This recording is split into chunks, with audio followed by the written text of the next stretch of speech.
திமுகங்கிறது நீதி கட்சியிலேருந்து வந்ததான். இவருடைய கட்சி பேர்லேயே மக்கள் நீதி மையம் நீதின்னு இருக்கான். அதனால் எங்கள் 2 பேர்த்துக்கும் ஒரு உடன்பாடு உண்டுங்கிறார். ரொம்ப ரொம்ப விவரமாக பேசுகிறது. திமுககாரன் நீதி கட்சியிலேருந்து வரல, ராமசாமி தான் நீதி கட்சியிலேருந்து வந்தார். ராமசாமியை நீதி கட்சியிலேருந்து அடித்து துரத்துனாங்க. ஏன்னா அவன் நீதி கட்சி பிராமணர்களுக்கு எதிராக ஆரம்பித்தான். இவர் அங்கே போய் வெங்காயம் சம்பர் செருப்பால் அடிப்பேன், சாமியை கும்பிடுவேன், இப்படி அடிச்சோன்னா அவன் பார்த்தான் இது என்னடா ரூட்டே அந்த ராமசாமி மாற்றுறாரு அப்படின்னு ராமசாமி அழட்டி விட்டான்.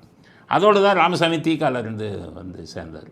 அந்த தீக்காலேருந்து வந்தவன் தான் இவன் திமுக ராபின்சன் பூங்காவில். அவன் ஒன்றும் நீதி கட்சியில் வரலை. நீதி கட்சி யோகியர்கள் இல்லை, அவன் பூரா வெள்ளைக்காரன்ட்டு நம்மளை காட்டி கொடுத்தவன். வெள்ளைக்காரனே அவனை அரசாங்கமாக நியமித்து முதலமைச்சரெல்லாம் வச்சுருந்தான். வெள்ளைக்காரனுக்கு கூலி தூக்குனவன். அது பெருமை கிடையாது கமலஹாசன். அதிலிருந்து திமுக வந்ததுன்னா பெருமை கிடையாது.